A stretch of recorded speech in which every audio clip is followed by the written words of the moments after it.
Ako nga pala si Winer Son, may-ari ng Winer Printing dito sa Daing Camarines Stock. Ang una kong na-purchase na machine sa ES Print is DX5 na crayon, tapos moto, and then itong huli is yung Homer. Pagdating sa sticker, yung kay crayons ang ginagamit. Iba yung quality ng print niya. Kasi katulad na lang ito, pinurchase kong Homer. Sa 10 years ko sa printing, ito na yung pinakamahal na na-purchase ko. Just imagine, hindi naman ako mayaman. So, bago ako mag-purchase ng ganitong machine, actually medyo natatakot kami. Dati kasi may na-experience kasi ako na bumili ako ng machine, mura lang, worth 250,000. Nung binili ko yung machine, after 6 months, nung nagka-problema na yung machine ko, hindi ko na makakagilap, yung nagbenta sa akin.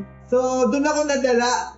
ES Print talaga yung pinili ko. Actually, marami namang nagbebenta ng ganitong unit. Pero ES Print, kasi sure ako sa support, sure ako sa parts na meron sila. At alam ko na hindi nila ako pabayaan. So, kapanting-kapante ko na mag-invest sa ES Print. Yun yung napakalaking tulong para sa akin. Bago ko bilhin tong machine, may nagsabi sa akin na hindi daw kaya ni Homer yung one-pass printing.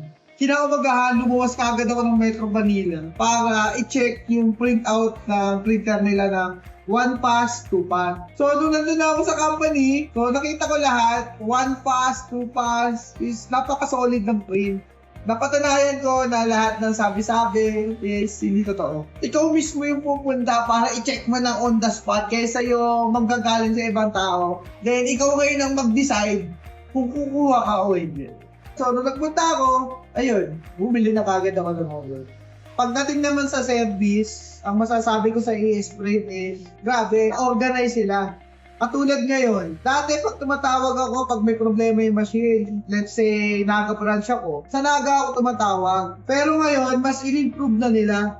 Once na nagsa-problema ka, direct na ang makakausap mo muna is yung mga head na technician sa main. So sila na yung makakausap mo. And then, once na nakausap mo na sila, saka nila ipo-forward dun sa branch na kung saan ka malapit. So dun ako naman sa bagong upgrade nila na yun, sa support. Marami din gustong gumaya. So ako na marami ng pinagdaanan ng mga iba-ibang company, alam ko na kung sino yung tamang i-recommend ko. Kung gusto nila ng good serving, pangmatagalang, negosyo, ES Print. Kung ang hihinging advice sa akin is long-term, then business, 100% ES Print. Sabi ko nga doon sa may-ari ng ES nung pinurchase ko tong Homer. So sabi ko, boss, sana abutan pa lang ko tong machine ha. Sana mapakinabangan pa nila yun. So yun.